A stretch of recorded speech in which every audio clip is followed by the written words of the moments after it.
আমার যাওয়ার সময় হলো, দাও বিদায়।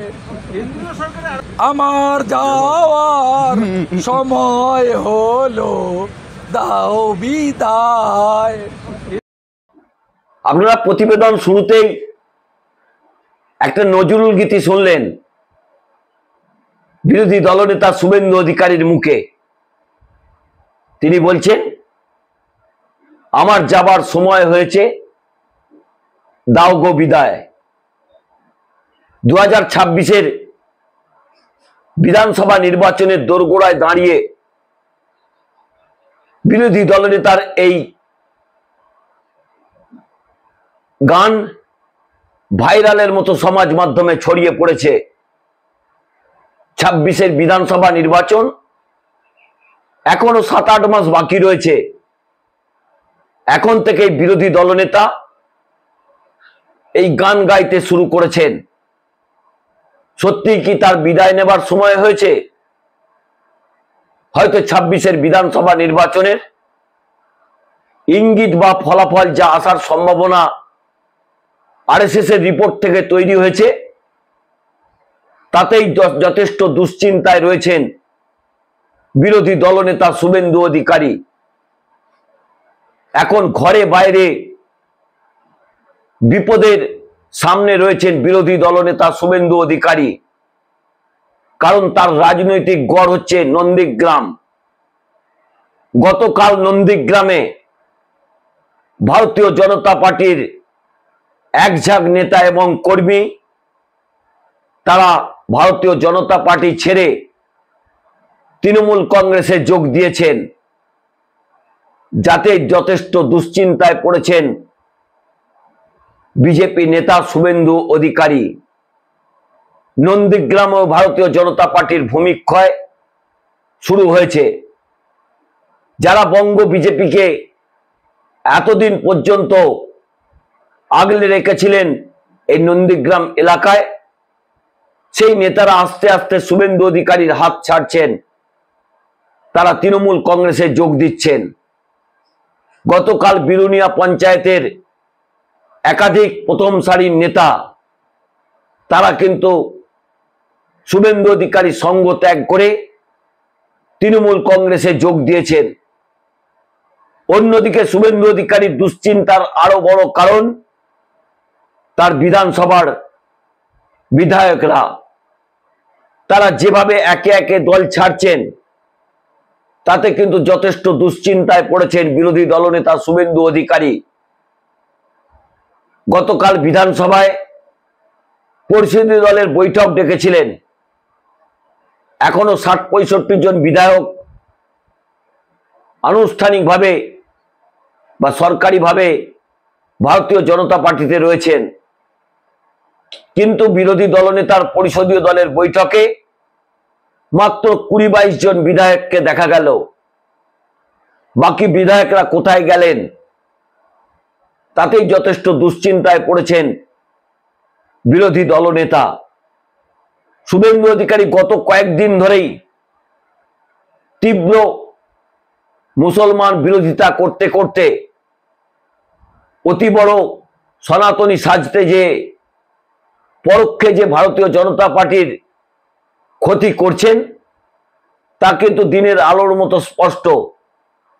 কারণ বঙ্গ বিজেপিতে যারা বিধায়ক হয়েছেন, তারা সেই অর্থে কেউই আরএসএস থেকে উঠে আসেননি।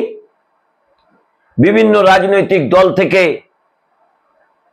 পরিযায়ী শ্রমিকের মতো তারা বঙ্গ বিজেপিতে ভিড়েছিলেন, টিকিট পেয়েছিলেন, জয়লাভ করেছিলেন। কিন্তু বাংলার কৃষ্টি সংস্কৃতি তারা এতদিন পর্যন্ত দেখে বড় হয়েছেন। তীব্র মুসলিম বিদ্বেষ, তীব্র সংখ্যালঘু বিদ্বেষ, এছাড়াও ভারতীয় জনতা পার্টির সাংগঠনের ভাঙাচোরা অবস্থা দেখে বঙ্গ বিজেপির একাধিক নেতা ইতিমধ্যেই ক্যামাক স্ট্রিটে অভিষেক বন্দ্যোপাধ্যায়ের অফিসে লাইন দিয়েছেন। সেই 5-6 জন বিধায়ক ইতিমধ্যেই তৃণমূল কংগ্রেসের কাছে চিঠি লিখে তৃণমূল কংগ্রেসে যোগদানের ইচ্ছা প্রকাশ করেছেন। তৃণমূল কংগ্রেসের পক্ষ থেকে ইতিমধ্যেই অভিষেক বন্দ্যোপাধ্যায়, অরূপ বিশ্বাসের মতো নেতারা জানিয়ে দিয়েছেন দরজা এবার আস্তে আস্তে খুলবে। বঙ্গ বিজেপির এক একজন করে নেতাকে তারা তৃণমূল ভবনে তৃণমূল কংগ্রেসে যোগদান করাবেন। তাই দুশ্চিন্তার কালো মেঘ বিরোধী দলনেতা শুভেন্দু অধিকারীর ঘরে এবং বাইরে। কারণ যে নন্দীগ্রামে তিনি মমতা বন্দ্যোপাধ্যায়কে হারিয়েছিলেন, তবে সেই পরাজয় নিয়ে যথেষ্ট নাটক তৈরি হয়েছিল। একসময় মমতা বন্দ্যোপাধ্যায় জয়লাভ করেছেন বলে ঘোষণা হয়ে গেল সংবাদ সংস্থাতে, তারপরেই লোডশেডিং হয়ে গেল। সেই নির্বাচনে 1956 ভোটে জয়লাভ করেছেন বিতর্কিত বিরোধী দলনেতা, কম্পার্টমেন্টাল বিরোধী দলনেতা শুভেন্দু অধিকারী। যতই 26-এর নির্বাচন সামনে আসছে, ততই কিন্তু দুশ্চিন্তার কালো মেঘ বিরোধী দলনেতাকে ঘিরে ফেলছে। ঘরে বাইরে আশঙ্কার মেঘ তৈরি হচ্ছে। পরিষদীয় দলের মধ্যেও একটা অবিশ্বাসের আবহ তৈরি হয়েছে। কে যাচ্ছেন তৃণমূল কংগ্রেসে, তা নিয়ে কিন্তু যথেষ্ট দুশ্চিন্তায় বিরোধী দলনেতা। তিনি তো এখন জানতে পেরে গেছেন 5-6 জন বিধায়ক অতি সম্প্রতি এই বিধানসভার অধিবেশন শেষ হলেই তারা পাততাড়ি গোটাবেন। কারণ তার অতীত অভিজ্ঞতা অত্যন্ত খারাপ। যেভাবে তাপসী মণ্ডল তার সঙ্গে বিধানসভার ঘরে গল্প করলেন, তার কয়েক ঘন্টা পরেই তিনি পদ্মফুল ছেড়ে জোড়া ফুলে ঝাঁপ দিলেন। তাতেই কিন্তু একটা অবিশ্বাসের আবহ তৈরি হয়েছে। তিনি পরিষদীয় দলের যে বৈঠক করছেন, সেখানেও সব কথা বলতে পারছেন না। কারণ তিনি এত অবিশ্বাস করছেন তার বিধায়কদের। এই কথা তৃণমূল কংগ্রেসের কাছে অবশ্যই পৌঁছে যাবে, সেটা বিরোধী দলনেতা নিশ্চয়ই বুঝতে পারছেন। কারণ যেভাবে বিধানসভার অভ্যন্তরে তার পরিষদীয় দলের আগুন লেগেছে, তাতেই যথেষ্ট দুশ্চিন্তায় শুভেন্দু অধিকারী। বিধানসভায় শুভেন্দু অধিকারীর দুটি চোখ, একটি হচ্ছেন অগ্নিমিত্রা পাল,